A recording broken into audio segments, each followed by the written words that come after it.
नमस्कार, आप दिख रहे हैं न्यूज इंडिया। मैं हूं आपके साथ पूजा मोहन पांडे। मायावती ने एक बार फिर से आकाश पर अपना दांव खेला है। दूसरी बार अपने भतीजे आकाश आनंद को अपना उत्तराधिकारी बनाया है। माना जा रहा है कि बीएसपी अपने कोर वोट बैंक को साधने के लिए आकाश के चेहरे का इस्तेमाल करेगी। सियासी जानकार कह रहे हैं कि बीएसपी के दलित वोट बैंक में सेंध लगाने वाले चंद्रशेखर की काट के लिए युवा आकाश को लाया गया है और ये मायावती के लिए जरूरी है। जरूरी नहीं बल्कि मजबूरी है।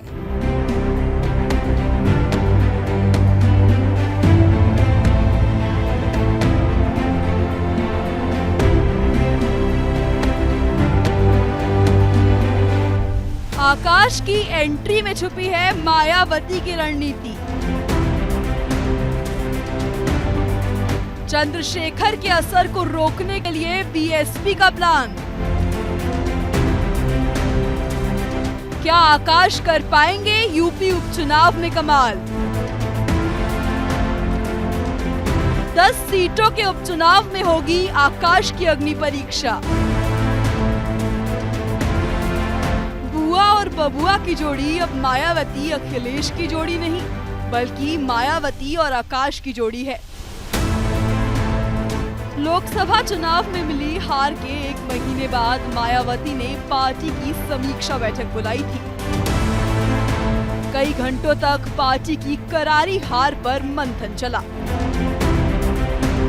और इसी बैठक के दौरान आकाश को फिर से अपना उत्तराधिकारी बनाने का ऐलान कर दिया।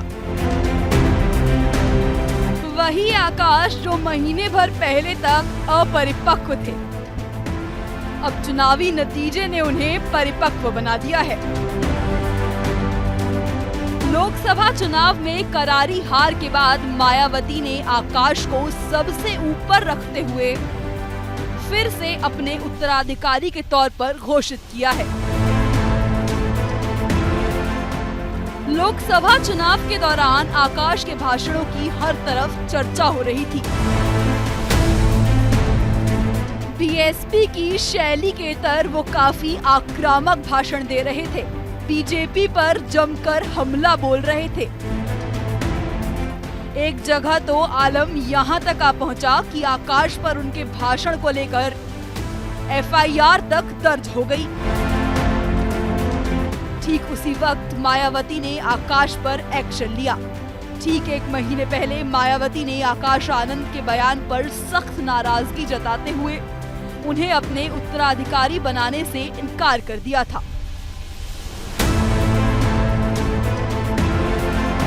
उस दौरान मायावती ने कहा था कि आकाश अभी राजनीतिक तौर पर परिपक्व नहीं हुए हैं। दरअसल 2024 के लोकसभा चुनाव में प्रचार के दौरान मानो आकाश की सभाओं में भीड़ का सैलाब उमड़ पड़ता। करियर की शुरुआत में रैलियों में भीड़ देखकर आकाश अति उत्साह में नजर आते थे। अति उत्साह में आकाश ने कई बार शब्दों की मर्यादा भी लांघ दी। बीजेपी के लिए तो उन्होंने आतंकवाद जैसे शब्दों का इस्तेमाल कर दिया। इस बयान पर इतना बवाल हुआ कि आकाश पर एफआईआर तक दर्ज हो गई। जो सरकार अपने युवाओं को, जो अपने बच्चों को भूखा रखे, जो सरकार अपनी बहन बेटियों को, जो बहन बेटियों पे अत्याचार होने दे, जो अपने युवा साथियों को, युवाओं बच्चों को बेरोजगार रखे, जो अपने बड़े बुजुर्गों को फ्री राशन के नाम पर यहाँ की जनता को गुलाम बनाकर रखे, ऐसी सरकार को आप जानते हैं क्या कहना चाहिए? ऐसा शासनकाल पता है कहाँ होता है?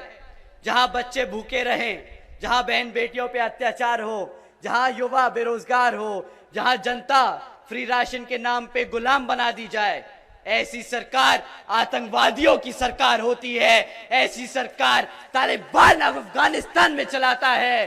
साथियों, इन सरकारों ने, भाजपा की सरकार बुलडोजर की सरकार नहीं, यह आतंकवादियों की सरकार है। अपनी आवाम को गुलाम बनाकर रखा है। आकाश यही नहीं रुके, एफआईआर के बाद भी नहीं संभले। एक दूसरी रैली के दौरान तो उन्होंने यहाँ तक कह दिया कि उनका मन बीजेपी के नेताओं को जूते मारने का करता है। जब आप मेहनत करके पेपर देने जाते हैं और उस पेपर की खबर, लीक होने की खबर आपको मिलती है और सरकार को बहाना मिल जाता है वो पोस्ट रद्द करने का, वो नौकरी ना देने का, कैसा लगता है साथियों? बाबा साहब ने आपको वोट डालने की ताकत दी है। ये वोट ही इनको जूता मार मार के भगाएगा। इस वोट को ही आप इनको लाठी बनाइए। आपका वोट इनको लाठी की तरह पड़ना चाहिए। इनको बाहर करिए सत्ता से, ताकि ये पेपर लीक होने की खबरें अब बंद हो। आने वाले समय में यूपी समेत देश भर में विधानसभा उपचुनाव होने हैं। उसके बाद हरियाणा, महाराष्ट्र समेत कई राज्यों में विधानसभा चुनाव होने हैं। पहले भी आकाश दूसरे राज्यों की जिम्मेदारी संभालते रहे हैं। ऐसे में अब आने वाले चुनावों में पार्टी के पास चेहरा होगा।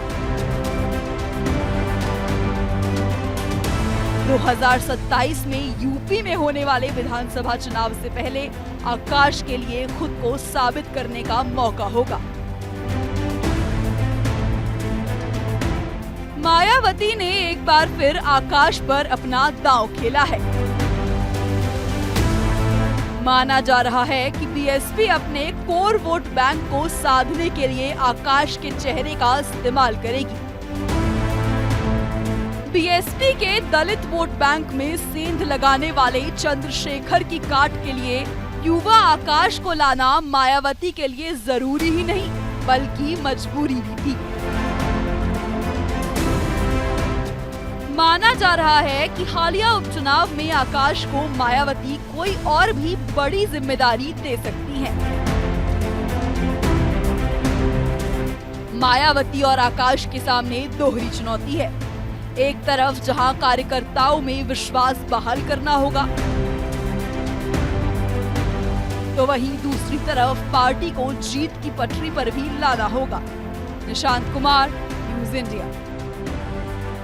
उत्तर प्रदेश में एक समय ऐसा था जब ये मान लिया गया था कि उत्तर प्रदेश में अब पूर्ण बहुमत की सरकार बनना लगभग असंभव है। लेकिन ये मान्यता, ये चलन बहुजन पार्टी ने तोड़ दिया।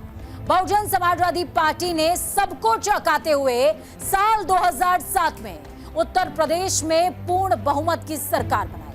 लेकिन 2012 के विधानसभा चुनावों में उन्हें हार का सामना करना पड़ा।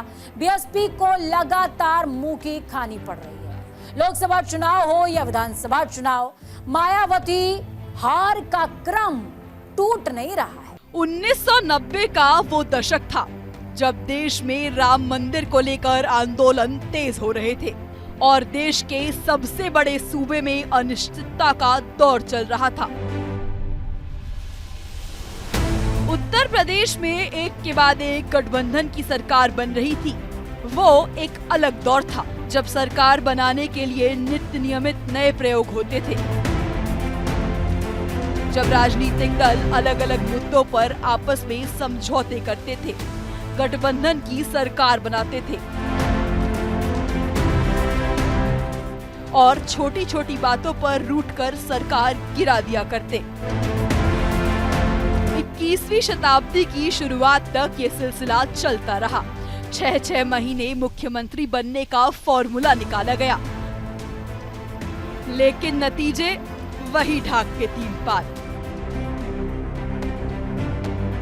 लगातार अल्प सरकारों का चलन बरकरार रहा। एक समय ऐसा भी था जब ये मान लिया गया था कि उत्तर प्रदेश में अब पूर्ण बहुमत की सरकार बनना लगभग असंभव सा है।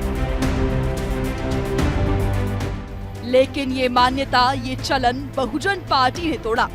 बहुजन समाजवादी पार्टी ने सबको चौंकाते हुए साल 2007 में उत्तर प्रदेश में पूर्ण बहुमत की सरकार बनाई। बीएसपी, जिसकी अध्यक्ष हैं मायावती, उस वक्त उन्होंने कहा था कि यूपी ही नहीं बल्कि देश भर में उनकी स्थिति मजबूत होने वाली है। 2007 से 2012 तक बीएसपी की सरकार चली, लेकिन 2012 के विधानसभा चुनाव में मिली हार के बाद बीएसपी को लगातार मुंह की खानी पड़ रही है। लोकसभा चुनाव हो या विधानसभा चुनाव, मायावती की हार का क्रम टूट ही नहीं रहा। ठीक 24 साल पहले वो तारीख थी 3 जून 1995, जब मायावती ने मुलायम सिंह यादव को किनारे लगाकर बीजेपी के समर्थन से उत्तर प्रदेश में पहली बार बहुजन समाजवादी पार्टी की सरकार बनाई थी। उससे महज एक दिन पहले यूपी का चर्चित गेस्ट हाउस कांड हुआ था, जिसके किस्से आज भी भारतीय राजनीति में मशहूर हैं। जब मायावती ने मुलायम सिंह की सरकार से अपना समर्थन वापस ले लिया था और बाद में बीजेपी के समर्थन में सरकार बनाई थी, उसके बाद से अब तक 4 बार मायावती यूपी की मुख्यमंत्री बनी। पहली बार 3 जून 1995 से 18 अक्टूबर 1995। दूसरी बार 21 मार्च 1997 से 21 सितंबर 1997। तीसरी बार 3 मई 2002 से 29 अगस्त 2003। चौथी बार 13 मई 2007 से 15 मार्च 2012। लेकिन मायावती के मिजाज के बारे में भविष्यवाणी करना बहुत ही कठिन है। जिस दल के सहयोग से मायावती पहली बार मुख्यमंत्री बनी थी, महज 4 साल बाद उसी पार्टी की सरकार को संसद में गच्चा दिया था। 17 अप्रैल 1999 को जब लोकसभा में अटल बिहारी वाजपेयी की सरकार विश्वास मत हासिल नहीं कर पाई थी, बीजेपी की सरकार महज 1 वोट से गिर गई थी। दरअसल विश्वास मत के दौरान मायावती की पार्टी बीएसपी ने बीजेपी के खिलाफ वोट दिया था। उस वक्त महज 1 वोट से वाजपेयी सरकार गिर गई थी। ऐसे ही 2019 में मायावती ने सारे गिले शिकवे भुलाकर समाजवादी पार्टी के साथ गठबंधन किया। चुनाव में मायावती को इसका फायदा भी हुआ। बीएसपी के 10 सांसद संसद में पहुंचने में कामयाब हुए थे। लेकिन लोकसभा चुनाव के ऐन बाद मायावती ने गठबंधन धर्म का सही से पालन नहीं करने का आरोप लगाते हुए सपा से किनारा कर गठबंधन तोड़ने का ऐलान कर दिया।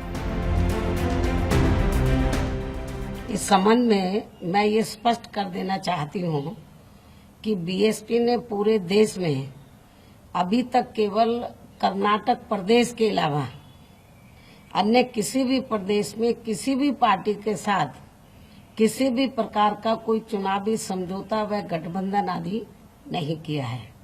और इस मामले में मैं खासकर उत्तर प्रदेश के संदर्भ में ये कहना चाहूंगी कि पिछले 2-3 दिनों से मीडिया में ये खबरें काफी जोरों से प्रचारित की जा रही हैं कि देश में होने वाले लोकसभा आम चुनाव में यहाँ उत्तर प्रदेश में सपा व बसपा का चुनावी गठबंधन हो गया है या होने वाला है, जो पूर्णतः अभी तथ्यों से परे है, सही नहीं है, गलत है।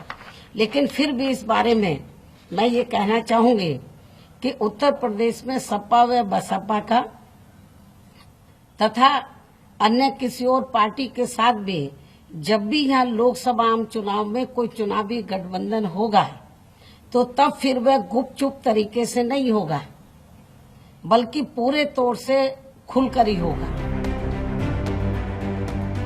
2024 के लोकसभा चुनाव में बीएसपी ने अकेले चुनाव लड़ने का फैसला किया और अब जब नतीजे आए तो मायावती को न केवल चुनाव में मुंह की खानी पड़ी, बल्कि बीएसपी का सुपड़ा साफ हो गया। बीएसपी शून्य पर सिमट गई। नतीजे बताते हैं कि बीएसपी का जनाधार भी खिसक गया है। आंकड़े इस बात की गवाही देते हैं। 2014 के चुनाव में बीएसपी भले ही एक भी सीट नहीं जीत पाई थी, लेकिन मायावती की पार्टी को यूपी में कुल वोटों के 19.8% वोट मिले थे। 2019 के चुनाव में बीएसपी का वोट बैंक बरकरार रहा। सपा से तालमेल का फायदा मिला। बीएसपी 10 सीटों पर जीत दर्ज करने में कामयाब रही और उसे 19.4% वोट मिले। 2024 का लोकसभा चुनाव बीएसपी के लिए किसी बुरे सपने की तरह था। इस बार बीएसपी का लोकसभा चुनाव में खाता तक नहीं खुला और उसके वोटों में भी भारी गिरावट आई। 2019 की तुलना में बीएसपी को 10% कम वोट मिले। उसके वोटों का प्रतिशत सिमटकर 9.4% पर आ गया।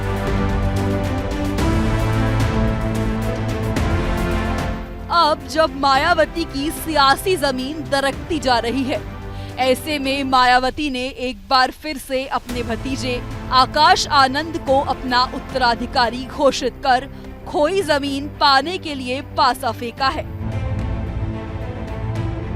खैर, ये तो वक्त बताएगा कि मायावती अपने इस दाव से क्या यूपी में फिर जमा पाएंगी बीएसपी का पांव। Nishant Kumar, news India. घटते जनाधार और मायावती की बढ़ती उम्र को लेकर कार्यकर्ताओं में अनिश्चितता का माहौल है। आकाश को अपना उत्तराधिकारी घोषित करते हुए मायावती ने शायद उसी अनिश्चितता को दूर करने की कोशिश की है। आगे आने वाले समय में कई राज्यों में चुनाव होने हैं। ऐसे में आकाश के ऊपर न केवल खुद को साबित करने की जिम्मेदारी होगी, बल्कि उन्हें पार्टी को खोए जनाधार को भी वापस लाकर खुद को साबित करना होगा।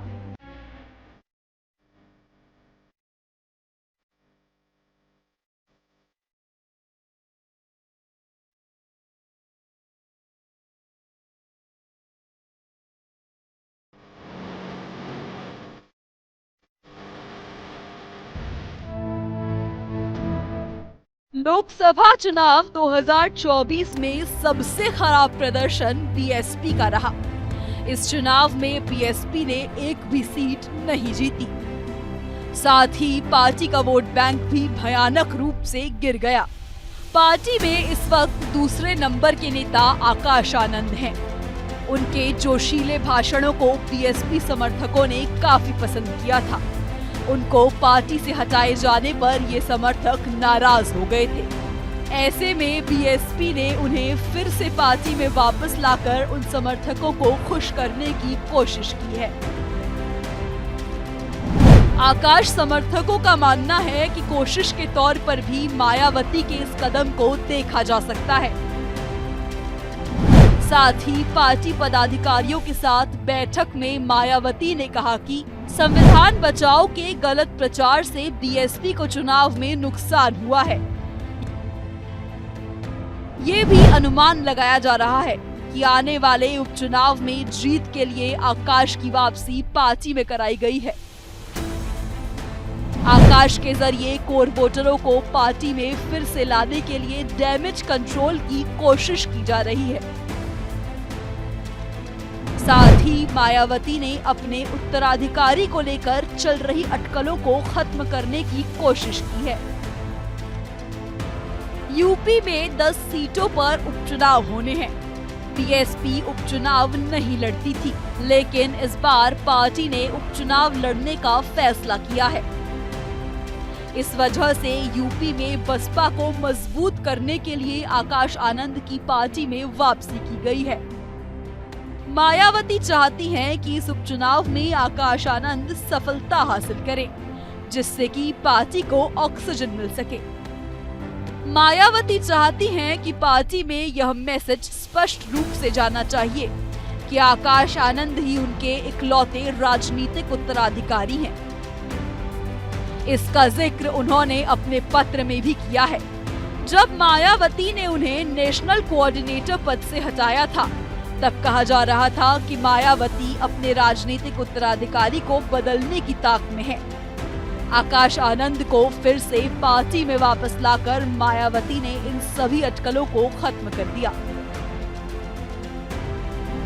बीएसपी को 1991 के चुनाव में सबसे कम, तो वहीं 2007 के चुनाव में सबसे ज्यादा वोट मिले हैं। आइए एक नजर डालते हैं बीएसपी को चुनाव दर चुनाव मिले वोट प्रतिशत पर। बीएसपी के इतिहास में सबसे कम वोट 1991 के चुनाव में मिले थे। इस चुनाव में बीएसपी को केवल 8.70% वोट मिले थे। इसके बाद 1996 के चुनाव में महज 5 साल में ही बीएसपी का जनाधार दोगुना हो गया और बीएसपी को 20.61% वोट मिले। वहीं 1998 के चुनाव में 20.90%, 1999 के चुनाव में 22.08% और 2004 के चुनाव में 24.67% वोट मिले। 2007 तक बीएसपी का जनाधार लगातार बढ़ता गया, लेकिन 2007 के चुनाव में बीएसपी ने रिकॉर्ड बनाया और इस चुनाव के बाद उसका जनाधार लगातार कम होता गया। बीएसपी को 2007 के चुनाव में पहली और अंतिम बार 30.43% वोट मिले थे और मायावती के नेतृत्व में यूपी में सरकार बनी थी। इसके बाद 2009 के लोकसभा चुनाव में 27.42% वोट मिले और 2012 के विधानसभा चुनाव में 25.91% वोट मिले। बीएसपी के जनाधार में बड़ी टूट 2014 के लोकसभा चुनाव में आई। करीब 20 साल बाद बीएसपी का जनाधार 20% से नीचे आया और इस चुनाव में पार्टी को केवल 19.77% वोट मिले।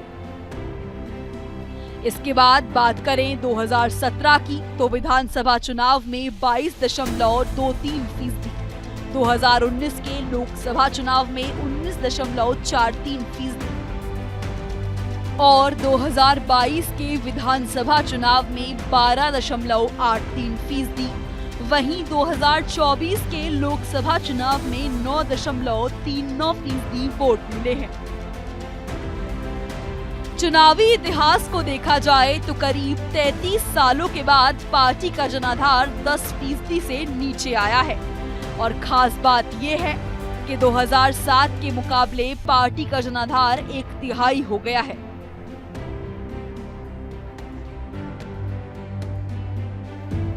घटते जनाधार और मायावती की बढ़ती उम्र को लेकर कार्यकर्ताओं में अनिश्चितता का माहौल है। आकाश को अपना उत्तराधिकारी घोषित कर मायावती ने उसी अनिश्चितता को दूर करने की कोशिश की है। आने वाले समय में कई राज्यों में चुनाव होने हैं। ऐसे में आकाश के ऊपर न केवल खुद को साबित करने की जिम्मेदारी होगी, बल्कि उन्हें पार्टी के खोए जनाधार को भी वापस लाकर खुद को साबित करना होगा। Nishant Kumar, news India.